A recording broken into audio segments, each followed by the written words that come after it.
Pessoal, antes de começar o nosso episódio, Vivi, tem um recado do nosso patrocinador. Então, a Projeté Industrial, que é especialista no desenvolvimento de soluções para separação sólido-líquido, ela atua no mercado sucroenergético, mineração, papel e celulose e saneamento, sempre com foco em eficiência e confiabilidade. E se você quiser saber mais, vai ficar o QR Code no canto da nossa tela e se você tiver interesse em nos patrocinar, entre em contato através do nosso Instagram. E bora para o episódio.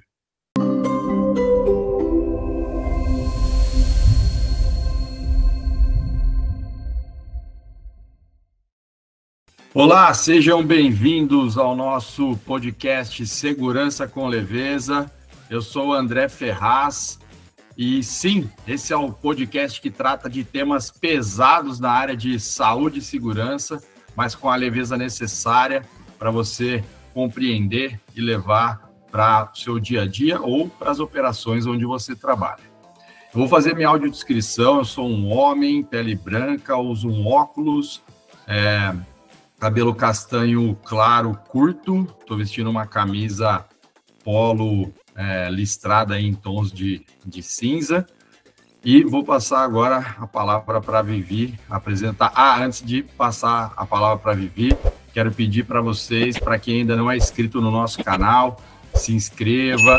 Se você gostou do conteúdo, compartilhe. Tem uma dica hoje, a cereja do bolo, a gente está deixando para uma dica principal aí, mais para o final do nosso vídeo. Então, acompanhe até o final que você não vai se arrepender. E se você, então, gostou, compartilhe, deixe seu like, se inscreva aí no nosso canal. E vou passar agora a palavra para a Vivi apresentar a nossa convidada de hoje. Olá, pessoas, tudo bem? Eu sou a Viviane Campanati. Estamos aqui mais uma vez para falar sobre segurança, como fazer segurança com leveza, né? Lembrando que quando a gente começou, né, a história da segurança era segurança, mas a gente está trazendo tantos assuntos que se encaixam na questão de cultura, que com certeza impacta na segurança, que é muita coisa que é relevante, né? Como o André falou, fica até o fim para entender como é que a gente vai fazer e o que a gente vai falar hoje, né? Eu sou uma mulher branca, loira, estou de camisa verde hoje, e hoje a gente vai conversar com a Adriana Chaves. A Adriana Chaves, ela é engenheira de formação, ela começou lá na engenharia. Ela foi a minha primeira chefe na área de segurança do trabalho, então ela é também engenheira de segurança. E aí, em algum momento da vida dela, ela falou assim, larga esse negócio de segurança para lá. Não, mentira, ela nunca largou o negócio de segurança para lá, mas ela foi lá ela migrou para RH. Então, ela tem uma visão muito clara ela, sim, sempre foi e hoje ainda é para mim uma referência muito grande nessa questão das pessoas, porque ela tem uma visão muito clara do industrial, da gestão do industrial, e hoje ela é sócia da Companhia de Talentos, que é uma consultoria especializada principalmente em jovens que estão começando a sua jornada no mundo do trabalho, e eu acho que ela tem muitas coisas muito concretas, né? Ela juntou o engenheiro para trazer o dado e mais toda essa jornada no RH que ela construiu nesses últimos tempos. Dri, com você. Boa noite, um prazer estar aqui com vocês. Obrigada pelo convite, Vivi. Obrigada, André. Eu sou uma mulher morena, de cabelo até o ombro, uso óculos vermelho e estou com uma camiseta cinza. Tá frio, então a gola alta, enfim, estou aqui tentando me proteger um pouquinho do frio hoje. É um prazer estar com vocês, estou à disposição para a gente bater uma bola aí sobre jovens, segurança, RH, enfim. Muitas coisas, né? Odri, ontem eu te perguntei, pediram para eu falar sobre engenharia para um pessoal de ensino médio, né? Eu te perguntei, né, o que eu falo, o que eu coloco na minha apresentação. E a gente, na preparação disso aqui, você trouxe aquela pesquisa que vocês fazem lá na Companhia de Talentos, e eu lembro que há um ano atrás, mais ou menos, a gente teve uma conversa sobre ela, sobre a mudança hoje do que as pessoas esperam do trabalho, né? Não é só do mercado, não é da relação de trabalho, né? Então, você poderia falar um pouquinho sobre a pesquisa e sobre essas coisas que vocês vêm percebendo com o passar do tempo? Legal, perfeito. Essa pesquisa, ela chama Carreira dos Sonhos. A gente pesquisa já há mais de 20 anos, né? Nós estamos na 23ª edição agora, que está no ar para responder. Então, não só Jovem Responde, nós temos os jovens, a média e a alta liderança respondendo essa pesquisa. E a gente olha com muito cuidado essa evolução do mercado de trabalho pelo olhar dos profissionais, trazendo aí, né, o que é uma empresa dos sonhos, o que é uma carreira dos sonhos deles, né? E é interessante que a gente faz praticamente as mesmas perguntas nesses 23 anos. Obviamente, a gente direciona as perguntas de um jeito que modernize, que traga a visão do cenário hoje, mas algumas se repetem, né? Algumas perguntas se repetem. E uma que a gente sempre perguntou foi o que é mais relevante para você, né? Na sua vida. E eles respondiam sempre, né? Os jovens, a média e alta liderança, que era mais relevante ter uma carreira de sucesso, né? E daí a gente pesquisava um pouco, a carreira de sucesso vinha com ter dinheiro para viajar depois, ter dinheiro para ter status, né? Ter uma série de coisas que vinha a reboque de ter uma carreira de sucesso. A coisa de mais ou menos 2 anos, a gente faz essa mesma pergunta e a resposta é qualidade de vida. Ter qualidade de vida. E, obviamente, qualidade de vida não é aquilo que a gente entendia no passado como qualidade de vida. Hoje, a qualidade de vida, ela vem recheada de equilíbrio, né? É ter um equilíbrio na vida, eu ter tempo para trabalhar, mas eu ter tempo para me exercitar, ter como me alimentar corretamente, ter tempo com a família, ter tempo... Então, assim, o tempo dividido em muitas coisas e não só no trabalho. E esse negócio de carreira acabou caindo para a 6ª, 7ª posição, lá para baixo, né? Não ficou mais entre os primeiros. E aí, quando a gente olha este ângulo da pesquisa, a gente olha, tem que olhar necessariamente para as diversas políticas de retenção que a gente tem dentro das organizações, né?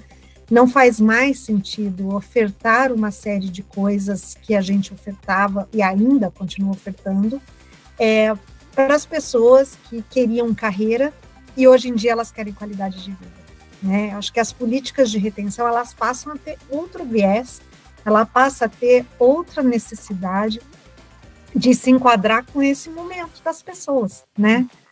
E isso dá mais, essa resposta ainda continua no grupo mais jovem, a gente fala jovem do 17 a 27 anos, que é o target da pesquisa, tá? Ainda continua ali. As outras camadas da pesquisa ainda continuam respondendo mais alguma coisa ligada com carreira. Então, olhando para isso, como é que a gente consegue engajar? Né? Quais são os fatores que a gente vai precisar desenvolver? Eu também tenho a resposta, tá? Eu acho que tem alguns pensamentos, né? Mas, de fato, o que a gente fez até agora não é mais o que vai alimentar as pessoas a ficarem dentro das organizações por mais tempo, né?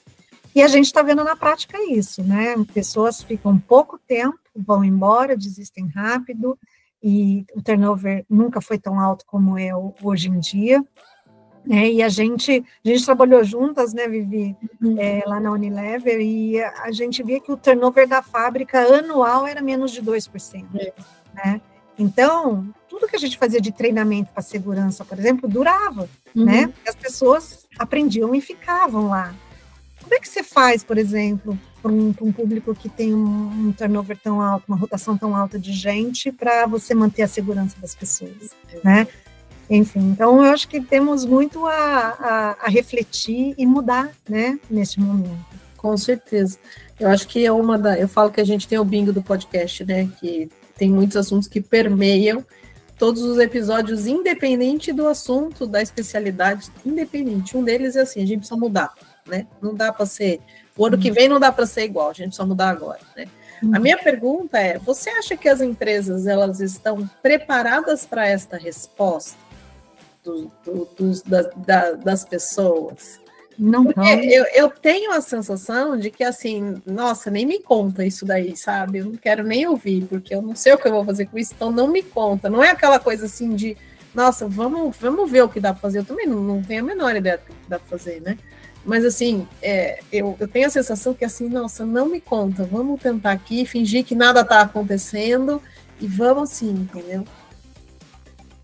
Não estamos preparados, né? Não estão e não estamos. Eu acho que a nossa geração, ela foi educada a trabalhar muito, a ter pouco tempo livre, a olhar o trabalho como talvez a única fonte nossa de entretenimento, né?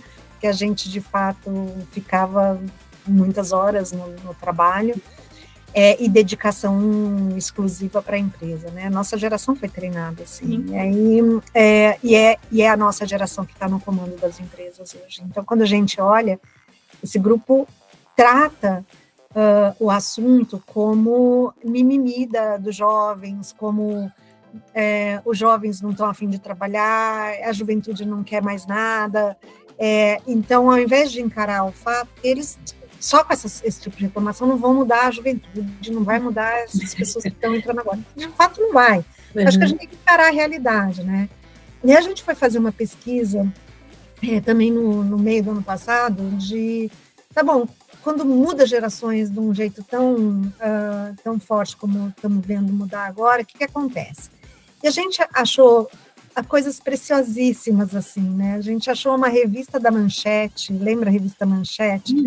Que falava, nos anos 50, do surgimento do rádio, e que a geração que tinha surgido do rádio era uma geração perdida, porque elas ficavam ao pé do rádio o dia inteiro, ouvindo rádio, e o rádio era desinformativo, não informativo.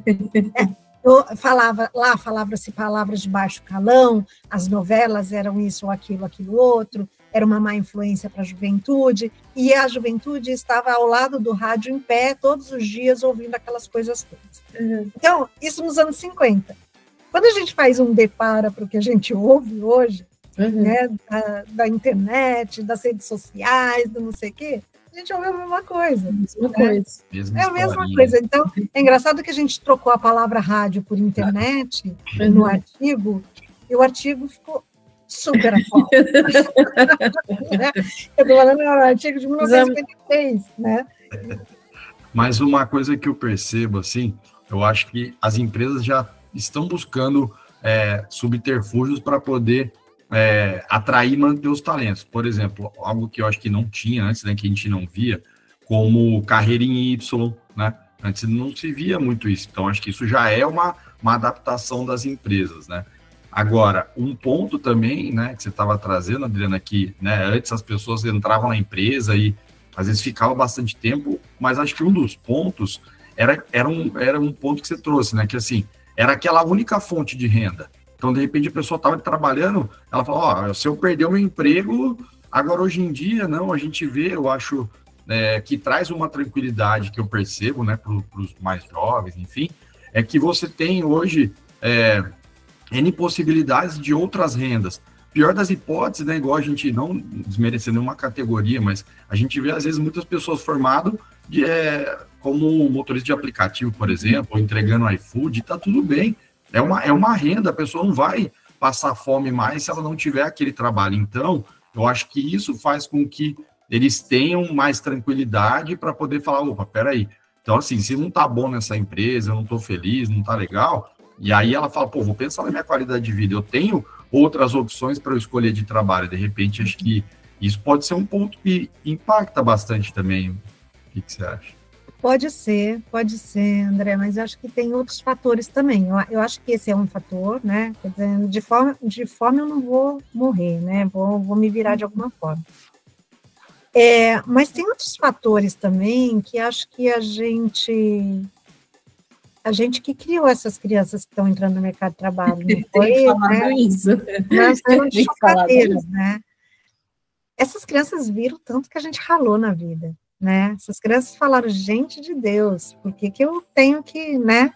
E agora que eles estão velhinhos aí para aproveitar a vida, a saúde não está colaborando tanto, né? Então, acho que eles viram isso e estão nisso. Tem uma outra coisa, o mundo se tornou mais maluco, a gente protegeu muito mais essas crianças. A gente protegeu e a gente não quis que essas crianças sofressem. Então, a resiliência delas também, dessas pessoas, ela é mais baixa. E a gente tem que encarar isso, sabe? E aí a gente até pesquisa a classe social, a gente pergunta de que, né, a renda familiar, né? E não é só a classe A e B, tá? Todas as classes têm essa mesma percepção, porque a mãe das crianças que tem, né, classe social mais baixa, ela também super protegeu, porque o mundo ficou muito mais perigoso. Ela também colocou eles debaixo das asas, ela também tentou fazer com que eles não sofressem. Então, assim, essa resiliência, ela tá baixa. E a gente está vendo isso desencadear numa série de problemas de saúde mental que a gente está assistindo agora, né? A gente está vendo, está muito claro isso. E a gente pesquisou também, né, nessa pesquisa interessante, o quanto que essas pessoas, elas estão se sentindo pouco motivadas, que elas estão se sentindo desanimadas, que elas estão se sentindo, sei lá, com tanta, assim, com pouca vontade de fazer as coisas. E, assim, mais de 60% dos jovens dizem que com muita frequência eles sentem desânimo, eles sentem, né, vontade de não fazer nada. Então, isso está pegando bastante também, e a gente tem que cuidar disso, porque se essa geração que está entrando no mercado de trabalho, se a gente não cuidar da saúde mental, a gente não vai ter gente trabalhando, né? Então, é outro ponto que a gente precisa olhar. E aí também a gente foi um pouquinho mais profundo, em outra pesquisa que a gente fez, para tentar entender por que é tanto desânimo assim, né? E aí a gente fez umas comparações. Na nossa época, quando a gente olhava para o mundo, para o futuro, a gente tinha um olhar otimista do futuro. A gente olhava para o futuro e falava assim, no futuro tudo vai ser melhor, tudo vai ser mais fácil, a vida vai ser mais legal, vou ter mais tempo, blá, blá. Então a gente olhava para o futuro com otimismo. Esta geração olha o futuro com pessimismo. O mundo vai acabar. O mundo vai acabar, tem muita guerra, tem muita gente do mal, tem, enfim, assim, acho que o fato da gente ter tanta informação como a gente tem hoje, isso, e informação super, né? Hoje eu estava lendo o G1, era só desgraça do começo ao fim, eu falava, meu Deus do céu, o mundo vai acabar, difícil, né? Então, assim, a bolsa cai, a guerra não sei aonde, a bombardeio não sei o quê, o outro maluco fazendo não sei o que lá, então, assim, é só coisa ruim. Então, esse público olha para essas informações e sente desesperança, né? E quando você traz isso para a sua vida, essa desesperança, ela gera esse desânimo, ela gera essa vontade de não fazer muita coisa, né? E aí tudo é tanto faz. Se tá bom, tanto faz, tá ruim, tanto faz, tudo tanto faz. E a gente tem que lidar com isso, né? Então... E querem colocar ontem também, né? Porque se você imagina que não vai ter futuro, eu quero desfrutar agora. Né? Não precisa ir rápido. Né? Agora, não deixar para daqui 10 anos, né? Eu acho que isso vai de encontro para o resultado da pesquisa, né? O que eu quero ter qualidade, eu quero poder fazer as coisas, tá? Porque não vou durar muito, então eu também quero poder fazer as coisas. Eu acho que a nossa relação com o trabalho, ela impacta diretamente nesse processo do jovem chegando, né? Todo mundo viu a mãe e o pai. Eu lembro da minha vizinha, o pediatra da minha filha era meu vizinho, ele tem 3 filhos. E aí, uma vez, eu conversando com a do meio, eu falei assim, nossa, Lê, você vai ser médica também e tal, né? Ela falou assim, nossa, você tá louca, médico trabalha muito, eu não quero ser médico. Isso nós estamos falando de, sei lá, 20 anos atrás, né? Não vou ser médica, médico trabalha muito, então já tinha essa visão. E aí eu acho que isso é um pouco dos nossos filhos que viram todo mundo ter que ralar pra caramba, sabe? Todo mundo nesse corre. E eu acho que tem essa coisa, assim, de o trabalho ser muito importante. Não que a família não seja, mas, assim, a gente tem essa pegada, né, de ser importante. não só pelo sustento, mas por ser um carro, ser uma coisa diferente e tal.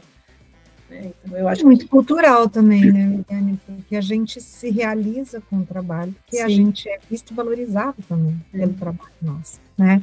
Então, isso é muito cultural. Eu estava até ouvindo esses dias uma música, acho que era do Gonzaguinha, que falava assim, sem o seu trabalho, o homem não tem honra. Né? E eu estava prestando atenção nisso, eu falei, gente, olha como é que a gente foi criado ouvindo músicas assim, então o trabalho tem uma relevância muito grande, né? Sem o seu trabalho, o homem não tem honra, então, quem quer ser desonrado, né? E aí antes era só o homem, né? Agora é o homem e a mulher, né? Então, né? Porque eu acho que tem uma briga nossa, assim, a gente que tem filha, tem uma briga nossa, assim, dessa mudança. A gente teve que brigar mais. Então, nossas filhas viram mães brigando mais, também, né? É uma canseira, né? Mas é uma canseira, não é fácil. Mas eu acho que até os desejos mudaram, que não faz com que, de repente, demande tanto trabalho. Para pensar, antes a gente tinha aquela questão, quem casa quer casa, né? Aquela questão. Então, assim, a gente já tinha na cabeça, logo novo, que você fala, pô, encontrei alguém, daqui a pouco eu vou, de repente, casar, daqui a pouco eu vou ter que, né, comprar alguma casa, apartamento, querer ter um carro próprio. Hoje em dia, o jovem, ele tem tudo aplicativo, né? Então, assim, carro ele usa Uber, apartamento, casa, ele usa um aplicativo lá, um quinto andar, um Airbnb. Então, acho que tudo isso também impacta na hora da motivação para, de repente, querer seguir a longo prazo uma carreira. E acho que até também um outro ponto é a questão de ter muitas opções, né? Então, por exemplo, de cursos hoje, né? De faculdade, quantas pessoas a gente vê que começam um curso, aí daqui no primeiro semestre, não, peraí, isso aqui já não gostei, vou para outro. Isso é um outro ponto que eu estava lendo, que as universidades vão ter que começar a se adaptar, porque quem que vai ficar 5 anos para estudar algum curso? Se eles não conseguem ficar 1 minuto, mais do que 1 minuto num vídeo, imagina 5 anos, mano. André, e mais do que isso, né?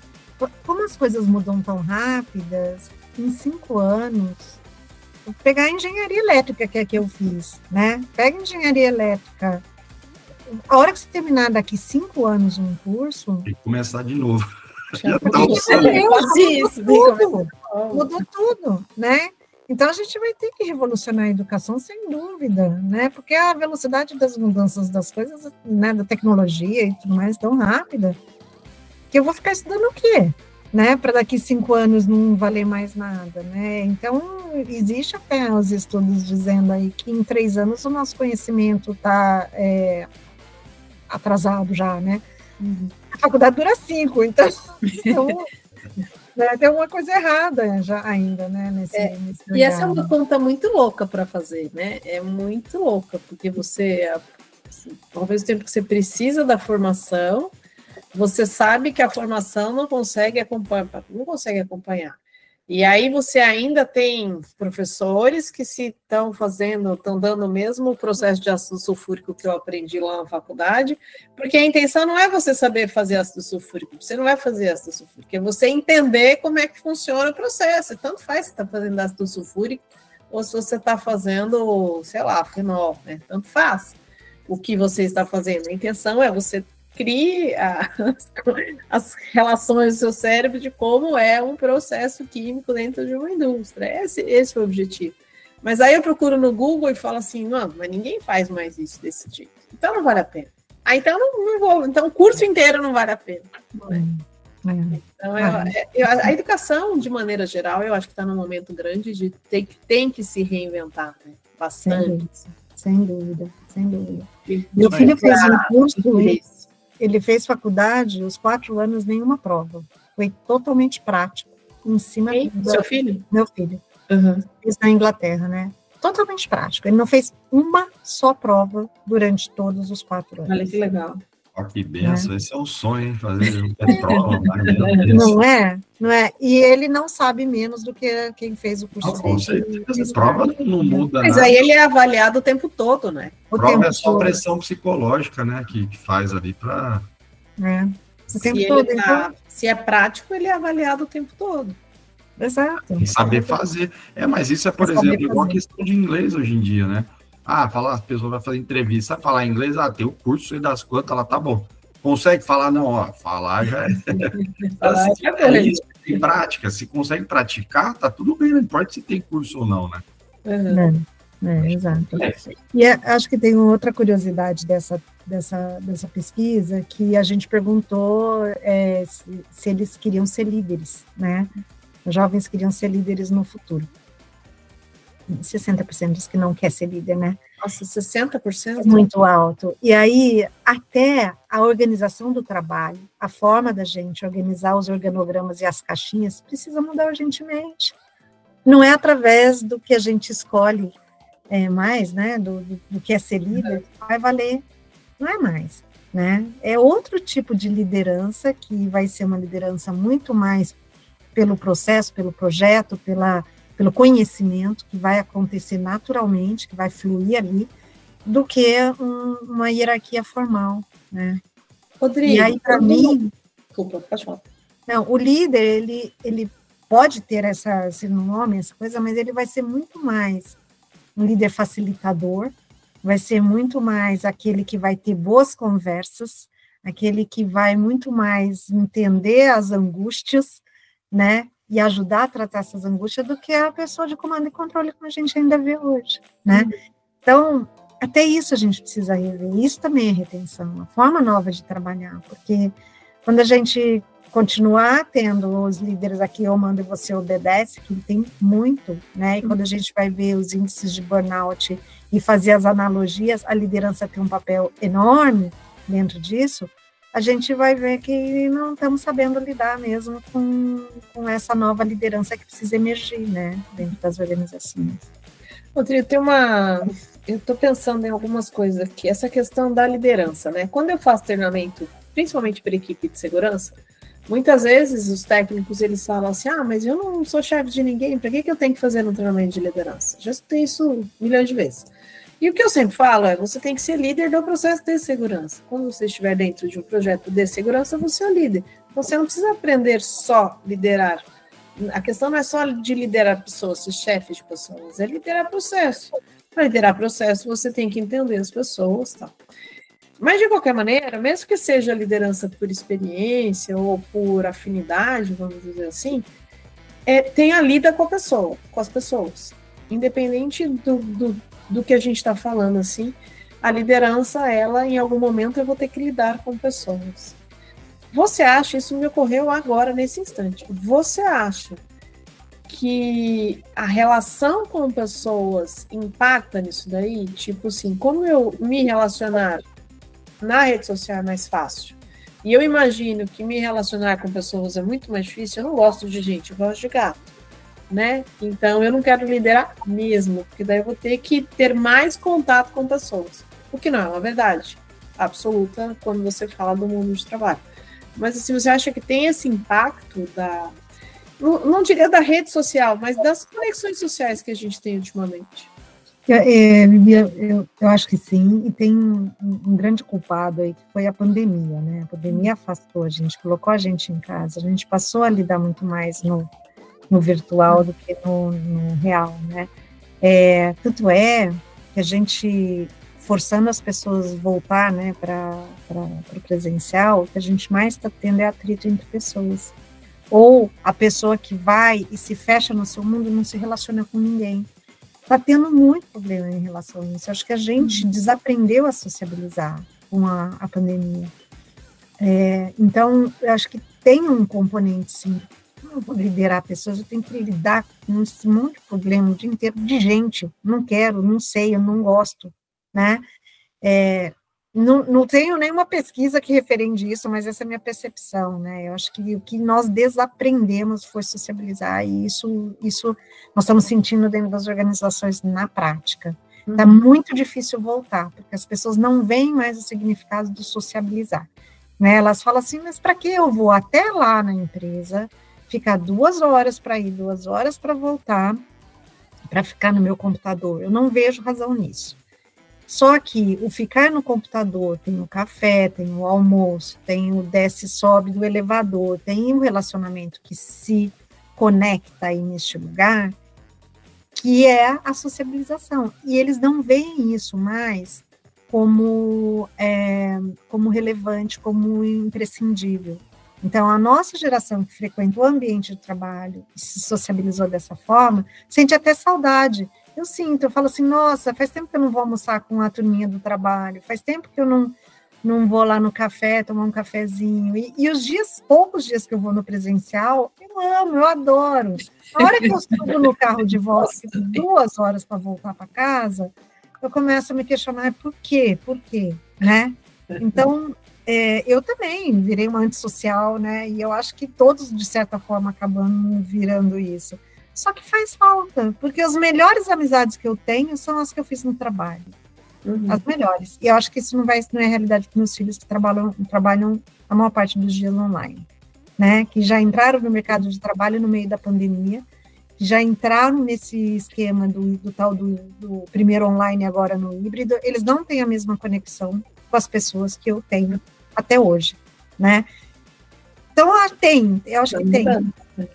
O desafio é que as pessoas sempre a gente teve que convencer, né, através de argumentos do que impor, né? Isso em outras gerações já era assim, né? Agora, mais do que nunca, você tem que ter argumento para tudo, para poder persuadir. E aí, que argumento que você vai usar, sendo que mesmo no presencial, que eu já vi em alguns clientes, eles vão todo mundo com fone de ouvido. Ninguém vai mais no café. Ele vai na máquina, ele pega o café e senta na mesa dele com fone de ouvido. Então, assim, então como você vai falar para uma pessoa dessa? Não, tem a interação, tem aquele momento. E esse é o grande desafio, é buscar algum argumento que possa, né, a gente levar um sentido para que... Porque a dor, eu acho, de perder o tempo deles, a qualidade de vida deles, igual no transporte, é muito maior do que algum benefício que possa ter, talvez, de se relacionar, né? Infelizmente, né?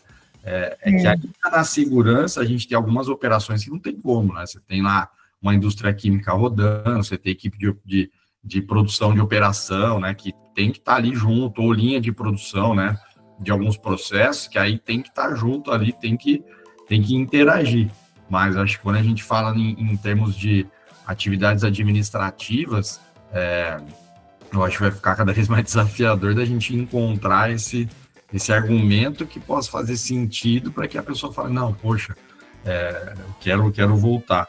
E um ponto do líder também, eu acho que que assim, a gente percebe que tem algumas pessoas que têm uma liderança natural, né, dentro do grupo ali, que se comunicam mais, que conseguem se relacionar, né, com as pessoas, mas eu acho que esse vai ser o futuro da liderança, eu acredito, nas empresas. Não mais, talvez, igual você estava falando, né, aquela pessoa que já tem X anos de empresa ou do processo, conhece um monte, mas não tem muita comunicação, não tem esse tato com as pessoas, né?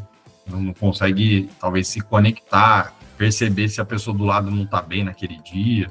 Eu acho que talvez essa liderança deva se despontar, né? Em algumas empresas eu já vejo isso. As pessoas mais novas estão como líder, porque tem esse tato com pessoas, eles não têm tanto conhecimento da operação.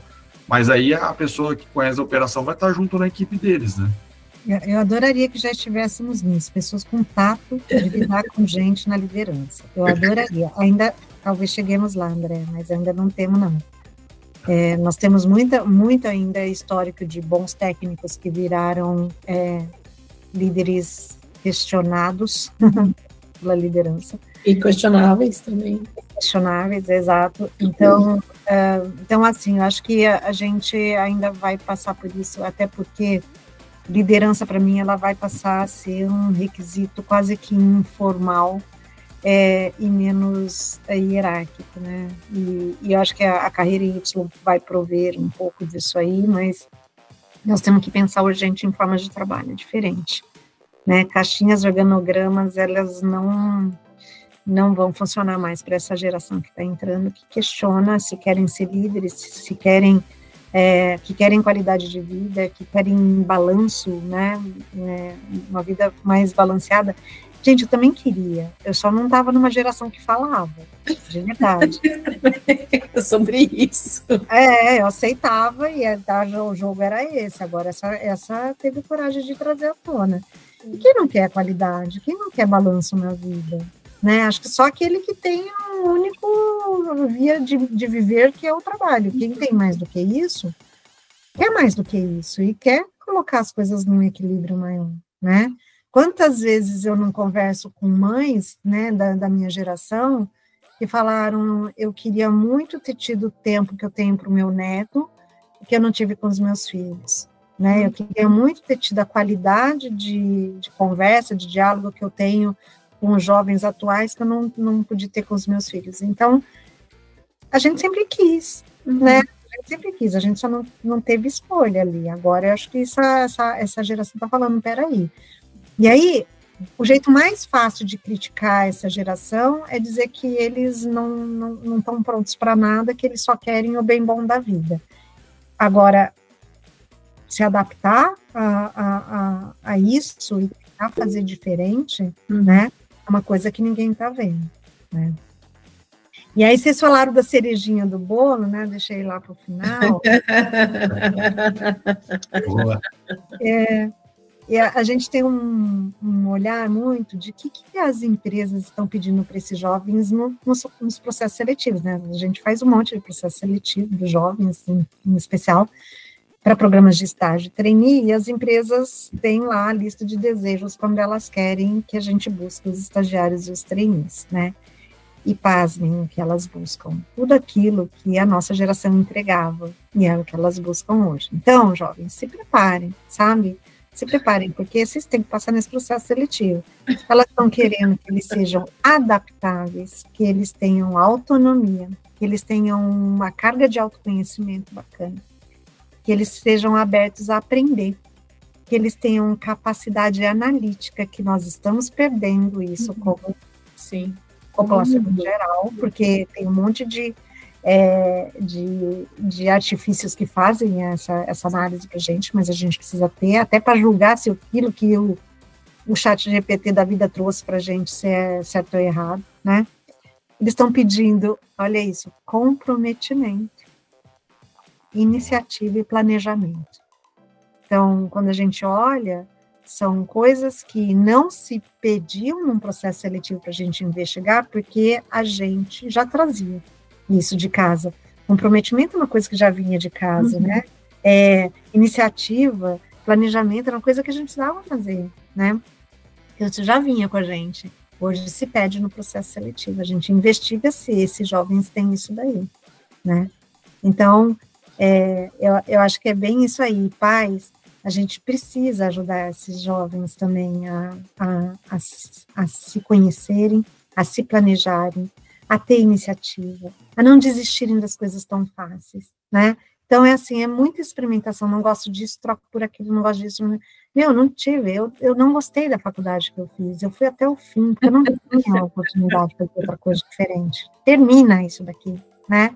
Terminei. Depois eu fui achar o que eu gostava de fazer.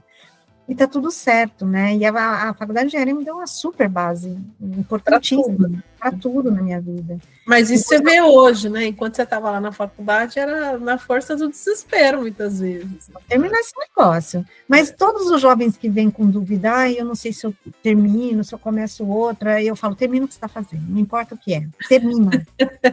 Termina. Depois você escolhe o que você quer fazer através da pós-graduação, do experimento, da prática. Termina. Porque, sim, não é desistindo que a gente vai achar o oásis, gente, não existe isso. E o tempo vai passar da mesma forma, né? Vai passar, e fica fazendo tanta escolha e não escolhe nada. Termina essa, depois você escolhe, né? Então, assim, essas características que eu falei aqui, a gente precisa incentivar já do filho adolescente, né? Eu quero fazer aula de piano, bacana. Compra um piano, contrata a professora, tal. 2 meses depois, é muito difícil, não quero mais fazer aula de piano. Vai terminar de fazer aula de piano, sim, o piano tá aqui, o professor tá aqui, eu tô pagando, você vai terminar. Então, assim, eu acho que a gente tem que, sabe, endurecer um pouco, porque esse negócio de coitadinho, ele não gostou, e a gente fica passando a mão, a gente não está fazendo pessoas resilientes para esse mundo que a gente está agora. E eles precisam dessa resiliência. Porque a pressão por resultado, ela não mudou. Não mudou. Do jeito que ela piorou, né? Por acaso, ela até aumentou e ela ficou pior. Então, assim, porque a gente vem de um momento, de um movimento nos últimos 10 anos de enxugamento. Então, com certeza, está todo mundo muito mais sobrecarregado do que hoje. Quem está fazendo o que eu fiz quando eu comecei lá, está fazendo 3 vezes mais do que eu fazia, não tenho a menor dúvida disso. Pois né? é. Pois é. Então, assim, a pressão para o resultado aumentou, ou a condição de trabalho piorou por questão da sobrecarga, porque todo mundo fez esse movimento, né? Sim. Ninguém dividiu um cargo em 2, né? A maior parte do movimento foi 2 cargos, 2 pessoas virou uma, né? Exato. E aí você vai ter que mudar, porque como é que você põe, né, a baixa tolerância à frustração, a baixa resiliência, tudo para fazer esse serviço de 3. Exato. E aí está o nosso papel de pais. Nós não podemos ceder tão fácil, porque o mundo não vai ceder com eles, o mundo vai ser duro com eles, né? A cobrança vai vir. Então, assim, gente, vamos fazer com amor em casa, porque depois é na porrada, então vai acontecer de qualquer forma. Aprender em casa é mais leve, né? Mais leve. Falo pro meu menino, tem 2 caminhos, ou pelo amor ou pela dor. Você escolhe. Aí, meu amigo, tô tentando te ajudar, né? Mas é isso. Que é isso aí que vai ser a vida, não tem muito ponto de correr, né? Vai ter que se agilizar. O sangue nos olhos, que a gente falava, não vejo mais. Aliás, é uma preocupação que eu tenho já há muitos anos, quando eu sentava com as mães das amigas da minha filha e falava assim, o que brilha o olho do seu filho? Eu não vejo brilhar aquela coisa, nossa, eu quero muito, não vejo brilho no olho. Né? Isso é uma coisa assim que sempre me preocupou e sempre me incomodou. Conforme o tempo foi passando, algumas dessas crianças, né, que não são tão crianças agora, eu consigo notar alguma coisa ou outra que brilha o olho. Mas como que a gente pode, né, retomar esse brilho no olho e dar essa volta mesmo, né, para ver se a gente acha um fiozinho ali para poder engajar. Porque a gente precisa futuros, né? A gente precisa ajudá-los a criar futuros. Sim, né? Sim. Porque se a gente olha, o futuro é tão ruim assim, quais futuros bons a gente consegue criar com eles, né? Como é que a gente pode olhar para frente com eles e achar futuros que eles se empolguem, se engajam, que tenham vontade de estar nele, né? Não dá para a gente delegar isso para o mundo está tomando conta através das redes sociais, né, da vida deles. Então, como é que a gente reconecta isso? Como é que a gente traz de volta? Como é que a gente tem conversas importantes, né, com eles e engaja? O trabalho social sempre é alguma coisa que engaja muito, né, trazer esse lugar do trabalho social com eles. E eu vejo, assim, meus filhos já são adultos hoje, eles têm muitas boas recordações de todas as vezes que eu os levei para trabalhos sociais, eles lembram com carinho, né, de se engajar com isso. E isso faz com que eles olhem o mundo fora da bolinha também que sempre viveram, né. Então, eu acho que a gente tem que criar oportunidades para essas crianças enxergarem fora da bolha e fora da rede social, né. De uma maneira mais otimista para a vida e de que elas são agentes de transformação para esse mundo, que elas podem criar mundos melhores para frente. Elas precisam ter essa esperança com elas, porque se elas começarem a achar que não, nós perdemos uma geração inteira, né? Pois é. É sobre isso. Bom, a gente está começando a caminhar para o final, né? E eu já vou pedir já para você que a minha apresentação lá para a escola, que vai ser na quarta-feira, eu ia começar pela história da engenharia, mas eu acho que eu vou começar pela história do mercado de trabalho. Você me lista isso daí, que vai ser isso que vai ser na apresentação deles, que eu acho que vai dar muito mais sentido do que eu contar de onde veio a cunha, o primeiro motor. Embora seja legal, né? Mas, enfim, eu acho que vai dar muito mais sentido. Eu acho que eu concordo com você. A gente tem que trabalhar, pegar pela mão e falar, olha, né, olhe do outro lado, não é? E isso não é sair da bolha mesmo. Quando eu estou fazendo isso, eu não estou protegendo, né? Eu estou tirando da bolha e eu estou falando, olha para aquele lado ali, talvez tenha alguma coisa que te interesse. né, e levar para aquele caminho. Bem, muito obrigada. Envolver esse protagonismo, né, dos jovens. Né? Você. A gente precisa ajudá-los a enxergar isso aí. Sim, se olhar no espelho e ver que assim, que pode ser até que o mundo não tenha daqui 20 anos, né? Mas temos 20 anos para chegar nesse fim, não é mesmo? Tem que valer a pena, né? Tem que valer a pena. Tem que valer a pena, exatamente. A gente tem que fazer a nossa parte para valer a pena. Acho que é sobre isso. Dri, muito obrigada pela sua presença, obrigada pelo papo. Acho que a gente tem muito para aprender, como o mundo mesmo, né? O que fazer nesse momento. Acho que a gente também está perdido, né? A gente também, quando vai contratar, quando vai absorver, também fala, meu Deus, né? Como que eu faço? Qual é o melhor match, né? Para isso daí, para esse trabalho que precisa. Mas eu acho que o caminho é um caminho que dá para fazer com leveza, né? Trazendo para o nosso objetivo, né? E se a gente conseguir ter outros olhares, ele vai ficando mais fácil. Nunca vai ser simples, né? Mas vai ser mais leve, né? Mais leve, vai ficar mais leve.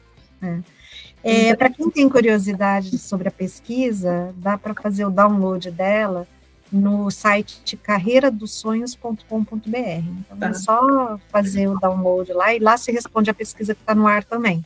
Então, caso tenha curiosidade, tá fácil. O Júlio vai colocar no link na bio. Quando subir o episódio, ele já coloca o link lá. Até quando que pode responder a pergunta? A pesquisa, eu acho que até o final desse mês. Ah, tá bom, beleza. Então dá tempo. Tem tempo aí. Dá tempo. Daí a gente coloca lá, e aí quem quiser já vai lá e preenche também. Isso, exatamente. E ajuda a gente a achar caminhos, né? Exato. Legal. Bem por isso mesmo. Obrigado, então, Adriana. Obrigado você aí que está nos assistindo. Ficou aí até o final. Conseguiu aí a cereja do bolo que a Adriana trouxe.